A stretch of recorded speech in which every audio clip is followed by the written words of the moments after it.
জিলহজ মাসের 11টি আমল খেয়াল করবেন সবাই।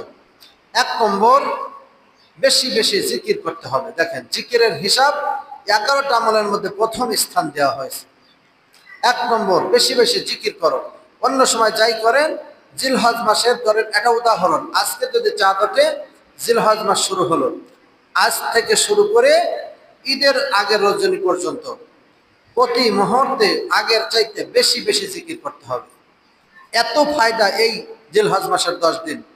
অন্য হাদিস আল্লাহ রাসূল বলেছেন, দিনের বেলা প্রতিদিন একটা করে রোজা রাখো, এখানে বলতেছে সেখানে। আর রাত্রে লাইলাতুল কদর, সবে কদরের মতন মর্যাদা আল্লাহ তাআলা এই জিলহজ মাসের রাত্রে দান করবে।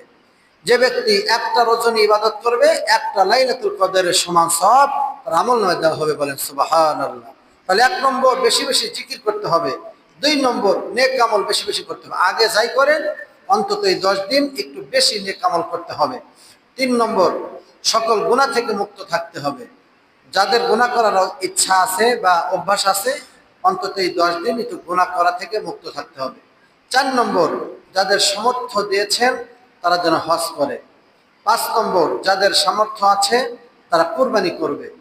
এর ব্যাখ্যা দিতে গেলে অনেক সময় লাগবে, টাইম ওভার হয়ে যাবে। এরপরে 6 নম্বর, যে ব্যক্তি কুরবানি করার ইরাদা করেছে, নিয়ত করেছে, সে যেন তার চুল নখ এগুলো না কাটে। এটা একটা শর্ত।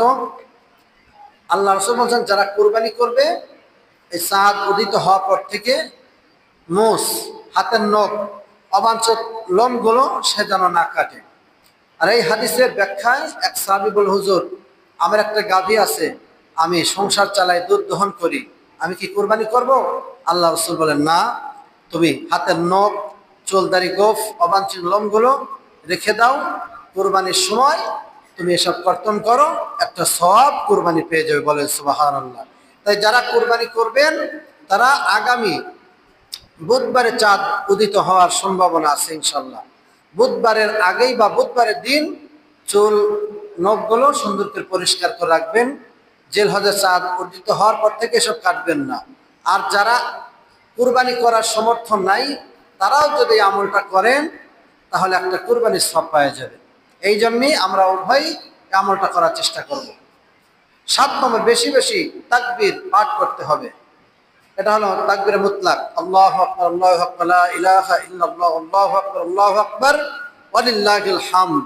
এটা সব সময় পড়া, এটা হলো তাকবীরে মুতলাক, সাধারণ তাকবীর সব সময় পড়ব। এরপর 8 নম্বর, আইয়ামে তাশরিক, জিলহজের 9 তারিখ থেকে 13 তারিখ পর্যন্ত 23 ওয়াক্ত নামাজ। এটা হলো তাকবীরে তাশরিক, এটা হলো ওয়াজিব। প্রতি ফরজ সালাতের পর একবার করে প্রতিটা নরনারী, বালক বালিকার জন্য ওয়াজিব করা হয়েছে। এটা বাধ্যতামূলক, ফরজের পরেই ওয়াজিবের স্থান। এটা আমরা খেয়াল রেখে, এটা হলো এই কয়েকদিন 9 থেকে 13 তারিখ পর্যন্ত আমরা আমল করব।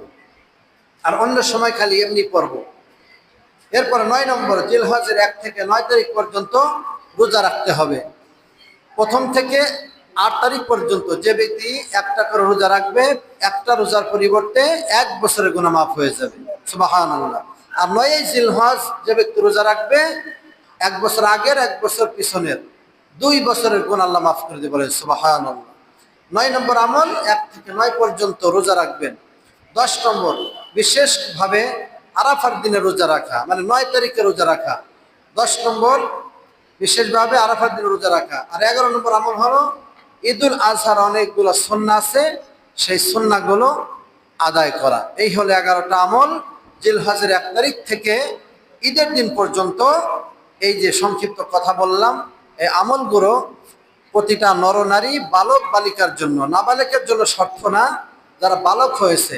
একটা মেয়ের যখন সে 9 থেকে 12 বছর পর্যন্ত এর মধ্যে সে বালিকা হয়, একটা ছেলের 10 থেকে 12 বছরের মধ্যে সে বালক হয়। বালক বা বালিকার জন্য এই আমলগুলো শর্ত আল্লাহ রাসূল দিয়েছেন।